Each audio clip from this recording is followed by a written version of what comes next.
All right, please make sure every student has one of these papers. You're going to be taking notes on that, so then you could do the worksheet after this, okay? Please make sure you write your name and your date, class period, because you're going to be taking notes so you can do the worksheet that the teacher will give you next, okay?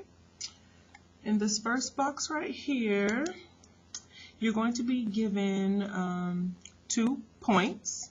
You have x comma y. Please write this down with me. You're going to be given 2 points. And they're going to ask you to write the equation of the line that goes with the points. We're looking for the equation. All right, so we're going to be looking for an equation given 2 points. Okay, so this is just your example. Your first point will be, let's just say 0, 7. And the other point will be 1, 10. There's a couple different ways to write the equation. You can use y equals mx plus b. You can use y minus y1 equals m, parentheses x minus x1. Or you can use ax plus by equals c. However, if you're given 2 points, the best one to use is probably going to be one of these.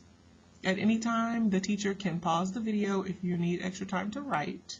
So just ask the teacher politely to please pause the video if you need help. However, from these 2 points, you're going to have to find the slope first, and you may need to use a process table to find the slope. So input the points, x comma y, 1, 10, and find your slope, because you definitely need a slope.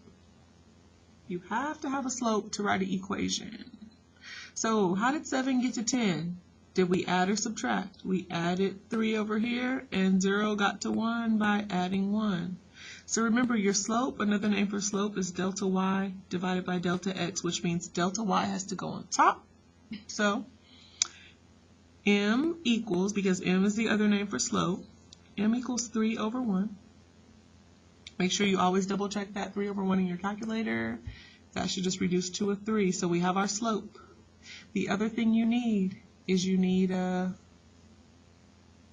already have a slope. That's our slope.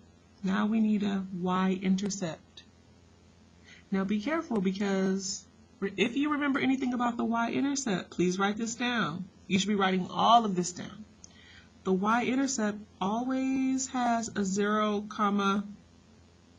ding, ding, ding, ding, ding, ding. So now that I know my slope, I'm going to use this equation. Y equals, what is your slope? Slope always has this little x type 2. And the b is going to be 0, what? Do they give you 0, ding, ding, ding, ding, ding? Is it a positive or negative? It's a positive 7. Now we have our answer. Next problem. They're going to be giving you a function, and then they're going to ask you for your domain given a certain range, okay? So the function is going to be f of x equals, this is just a practice problem, so you can do the real thing in a second. The function is going to be negative 2x minus 5. You're going to need your calculator for this one. You're going to need a calculator for this one. So you will put your function in the calculator. They give you the function.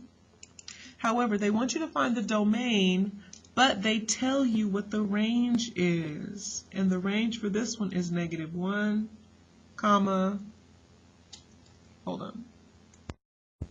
negative 1, 2, 10. Notice this is definitely, is it continuous or discrete? If you are listening and paying attention, I need you to write whether this is continuous or discrete. What is it? It's only giving you certain numbers, so please write the word discrete right here to make sure you're getting your points for listening. You can also put a little bitty star in this corner.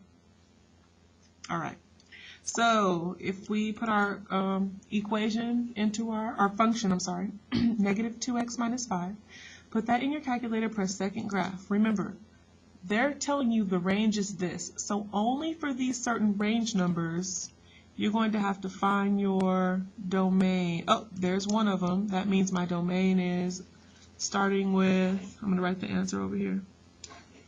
So domain, wait a minute, this is range. The range is -1. So over here, if -1 is the first number in my range, what should be the first number in your domain? -2. If 2 is the next number in the domain, 2 is the next number in the range, so look for 2 over here. Do you see a 2? We're just going to skip that one, so just leave a blank. We'll skip that one. And hopefully there is a -10. There's not a -10. So you know for sure your domain has to have a -2 in it, but the other ones I could not find, which means they're probably what type of numbers? Decimal answers. However, listen carefully, the one on the worksheet, you will be able to find the x's that go with these y values that they have given you, okay? So make sure you find the x's that only go with these y values. Moving on to the next one. Number 3 is going to actually be graphing a line. Please do not forget how to graph a line. They give you this line in the perfect form, y equals mx plus b. When you're graphing a line, this is the number you start with on the y-axis. And this is your rise over run, okay? So for example, let's just say you had y equals 2x plus 5. When you are graphing it, you're going to start with the plus 5. Whereas start with this number on the y-axis. So you would go up to the plus 5 and make a point. That's where your initial value, your beginning point is at. And then your rise over run, this tells you you go up to over invisible 1. So from here, I would have to go up to over 1 and make a point. However, it looks like I'm running out of room, so I'm going to go down 2 to the left 1, down 2 to the left 1, down 2 to the left 1. Oh, that looks kind of weird. Yeah, that looks, it should be right here. Now, if you cannot graph it fast, that means you need to say, let me put it in my calculator, which is 2x plus 5, and press second graph. Just start plotting the points, -2, 1. So go -2 up 1, make a point. -1, 3. -1 up 3, make a point.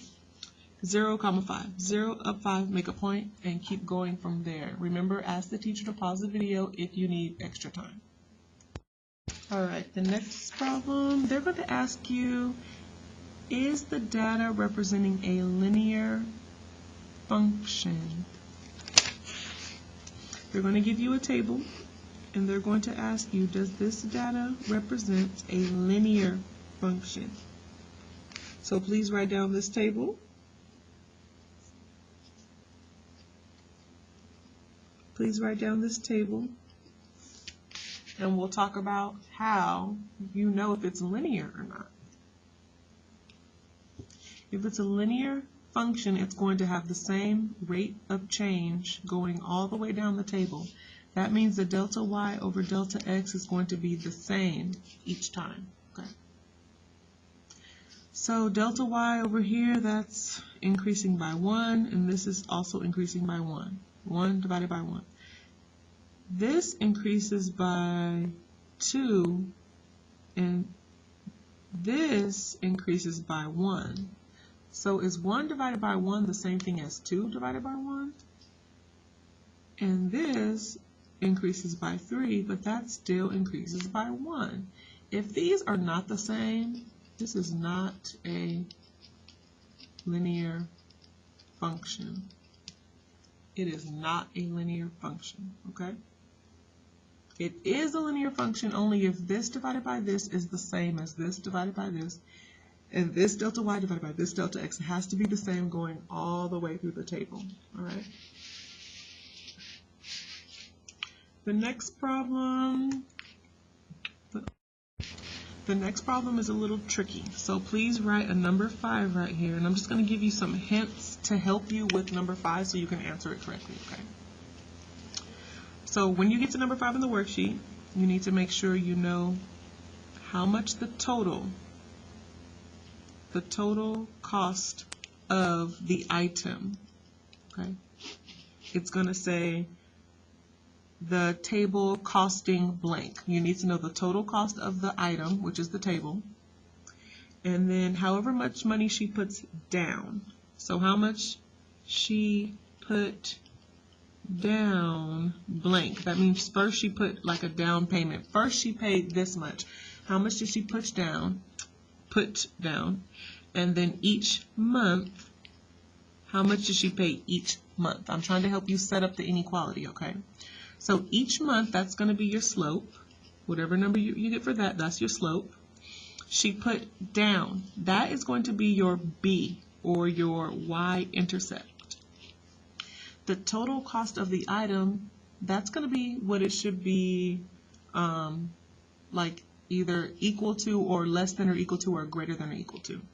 So think about this one. So if you have your slope, so each month she paid this, plus she put down an initial value, and should this cost be equal to the total, or should it be less than the total, or less than or equal to, or greater than or equal to the total?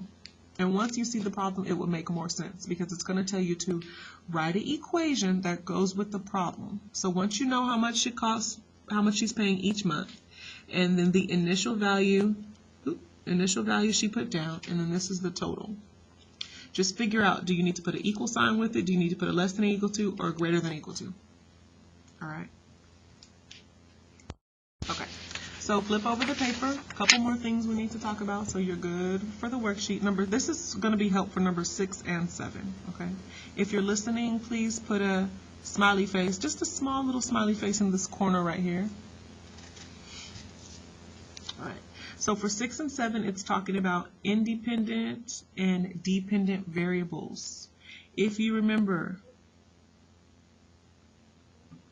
independent and dependent variable, it's kind of like cause and effect. Cause and effect. The independent is the x values, the dependent, the y.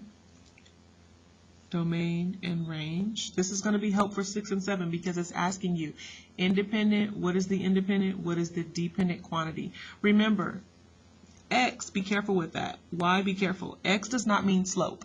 Slope is not involved in independent or dependent, okay?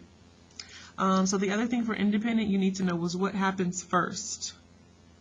This happens first.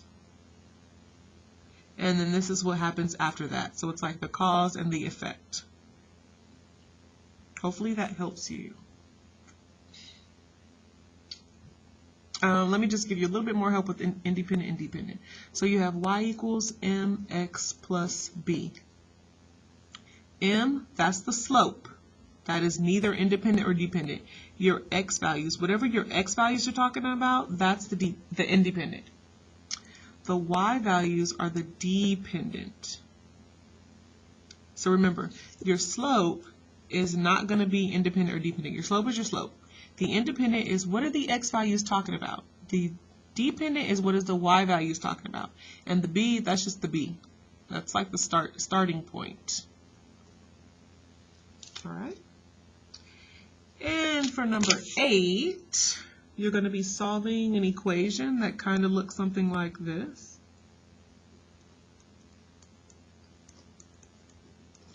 You're going to be solving something like this. So if you like solving the long way, you're going to do your distributive property first. So distributive property would mean keep the 4 here. We got to multiply that times that and that one times that. So negative 3 times x, that's just negative 3x. Then negative 3 times negative 5. This is a negative 3 and negative 5, so that's a positive 15 equals 20. Now I got to see, is there anything that's on the same side that we can combine? Yes, that's 4x and a negative 3x. So that leaves me with 1x, bring down the plus 15 equals 20. If you like solving it this way, you keep going. Minus 15 from both sides. That's a zero pair. So x equals 20 minus 15 is 5.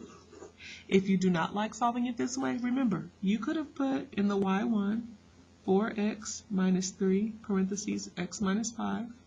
And in the y2, you could have put 20. And then you can simply look for your solution in the table.